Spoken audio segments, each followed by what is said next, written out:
Hello everyone and welcome. We are in the 2017 Fiat 124 Spider. I'm very excited to be checking out this vehicle. And you might be wondering, why am I wearing a ski helmet and ski goggles? Well, is it because I'd rather be at the mountain skiing? Partially true, but not the actual reason. I believe it is illegal to review a convertible with the top up, but it's in the 30s outside. There's snow all around us, as you can see, so not ideal conditions for testing a convertible, but that's not going to make me give up. I can bear the elements and just wear more clothing. So this vehicle, let's start with what's under the hood. There is a 1.4 liter turbocharged engine. This is pretty much the same engine out of the Fiat 500 Abarth.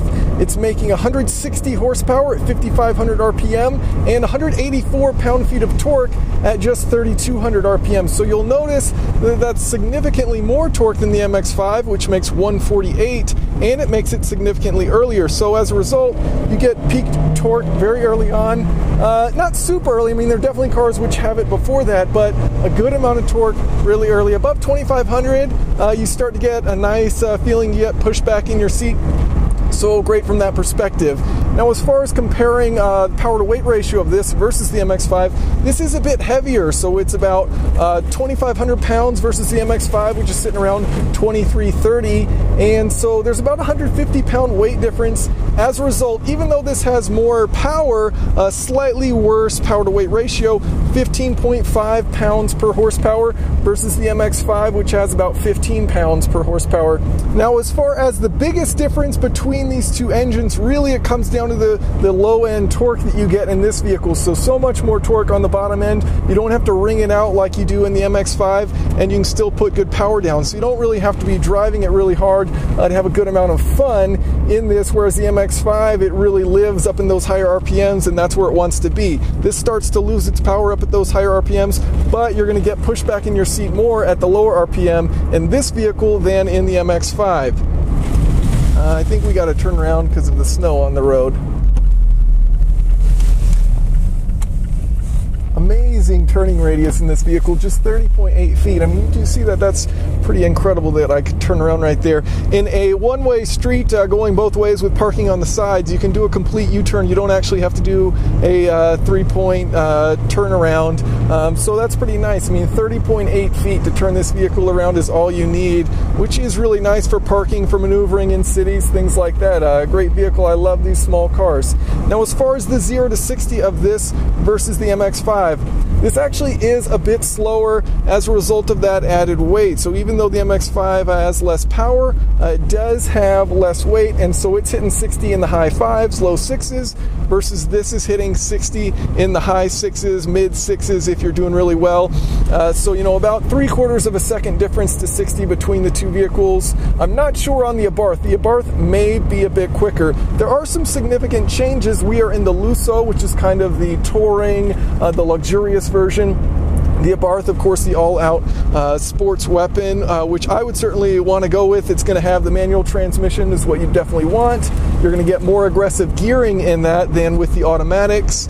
You're also going to get a limited slip differential with the Abarth, which was definitely necessary. I've definitely gotten one of these tires to spin going around some corners. You can definitely still have some fun with this open differential, but an LSD would make it certainly better. You've got 4 additional horsepower in the Abarth, which is really meaningless and not all that important. The cool thing about the Abarth is that if you do put it in sport mode, instead of getting your peak torque 184 pound-feet at 3,200 RPM, you get it 700 RPM earlier, so at 2,500 RPM. So that is going to make a significant difference as far as what you feel. So they've tuned it to have more torque earlier on, which, you know, the horsepower number isn't going to be all that different because it's a low RPM, but you're actually going to notice that difference. You are going to be able to feel it. So that is pretty cool. I'd certainly recommend the manual because you're going to get more aggressive gearing than in the automatic, and as a result have quicker acceleration, and it's going to feel quicker to drive. Now, as far as the interior in this, it is very similar to the MX-5. You even have Mazda's infotainment system.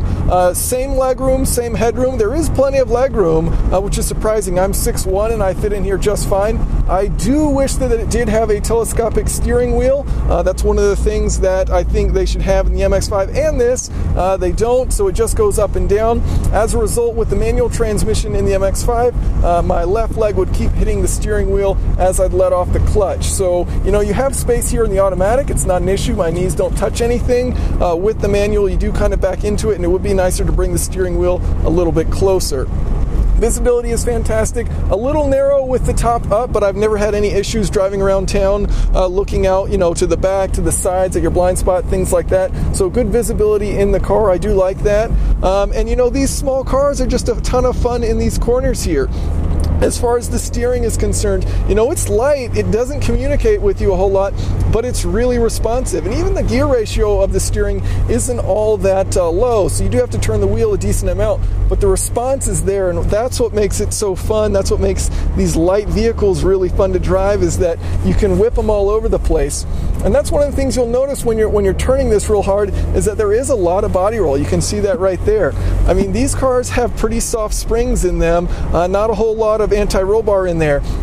And you know, some people don't like that. Some people like a nice flat ride that keeps it really responsive, and it communicates with you really well, and it's really easy to just kind of get it to do what you want. You're not flopping all over the place. The real story though with street cars is that softer springs will give you more mechanical grip. So even though there's going to be body roll, as you can see going around a heavy corner there, you're going to have more mechanical grip as a result of softer springs. So it's kind of a smart thing for street cars. For race cars where you have high downforce, you know, you're going to want stiffer springs to compensate for that downforce. But street cars really don't have downforce, and as a result, you know, putting in these soft springs, it doesn't make it feel as responsive because it kind of bounces all over the place, but it gives it more grip and it makes it more fun, in my opinion. You know, it is also fun to have a stiff car that you can slide around in. So they both have their advantages for sure, but you know, don't bash on it without knowing that, you know, it does actually offer you more mechanical grip to have a nice soft setup. And you really notice that, you know, if you're on the throttle really hard, or if you're heavy on the brakes, you can really see that nose dive down in as a result of those soft springs. As far as the throttle, I do like this because it actually has a kickdown button there at the end of it, and a lot of vehicles have that, but the difference that I've noticed with this is that when you floor it, it won't automatically downshift. It'll stay in that gear, and so it lets you choose if you want to downshift. So if you do want to downshift, you tap that at the very end of that steering pedal, at the throttle pedal there at the bottom. There's a little button, and you just tap it in. It downshifts for you. Very simple to do. And you know, if you don't want that, you can leave it right before it. So it's easy to control what gear it's in. As far as the brakes, actually a nice amount of travel to that pedal and good progressive build to the braking force. They feel really good. I really like it. These really light cars, they're just so much fun in these short, low-speed corners. Just a blast to drive. It does have a manual shifting mode. Perhaps one of the less thrilling features of this car. You don't get paddle shifters. The upshifts are decently quick there, and the downshifts aren't too bad either. I honestly don't have too much to complain. Every now and then, if you're like mid-throttle on these, they do tend to feel weird and they're not super smooth, but all of these kind of giving it more than partial throttle or just no throttle at all, it actually is pretty smooth shifting, and you know, it's not the fastest transmission out there to shift gears, but it's not doing too bad either. So overall, the manual shift mode's okay. Honestly, when it comes to automatic transmissions, I usually just leave it in drive, let it do its thing, because I just don't think they're that thrilling to use. If it's a dual clutch, you know, you can get a bit more speed out of it, or if it's that amazing 8-speed ZF transmission in the F-Type or the Aston Martin Vanquish, those are incredible. Of course, this is a $30,000 car we're driving in, so we're not going to be looking at that kind of equipment. Now, as far as the major changes of this versus the MX-5, this vehicle is slightly longer. It's got a slightly larger cargo capacity in the trunk, and it's going to be a hair wider and a hair shorter, so slightly different dimensions. You are still going to have the same wheelbase and the same track, both front and rear. As far as how they behave though, you know, this seems to be much more of a cruiser car. It's happier in the low RPM, whereas the Mazda, the MX-5, it likes to be thrashed. It likes to get it up into those high RPM. It likes you to throw it around the corner. Both of them very easy and predictable to thrash in the corners, which I really like. When the roads aren't covered in ice and freezing, I was actually up on this same road. It was totally dry, no issues at all, and you know, sliding around was no problem. This thing's super predictable and really easy to drive. So I do like that about it, these lightweight cars. And, you know, that's kind of something that's beautiful about these roadsters, is just how tossable they are, how friendly they are to drive, and they're not cars that there's a ton of. And so, you know, this has a different suspension tuning, it's got a different engine. The engine in this, for example, having an iron block versus the MX-5 having that aluminum block, part of the reason it's going to have additional weight in here, even though it's a smaller engine, but you've added the iron block and the turbocharger. One of the things I think people are going to want to do with these vehicles, obviously, is tune them. And as far as tuning is concerned, it might seem like this would be the obvious choice because it's already turbocharged and all you have to do is crank the boost. And you know, that might be the answer if you're only looking for a little bit more power out of it. Certainly that'd be the cheapest way to go about getting a little bit more performance, would be getting a tune on this, upping the boost. But that said, this 1.4 liter is already cranking out 22 psi, which is really high. So I'm not sure how much more power you could add safely to this versus the 2 liter in the Mazda, which is naturally aspirated. It's going to have a lot more potential. It's going to cost more for you to do it.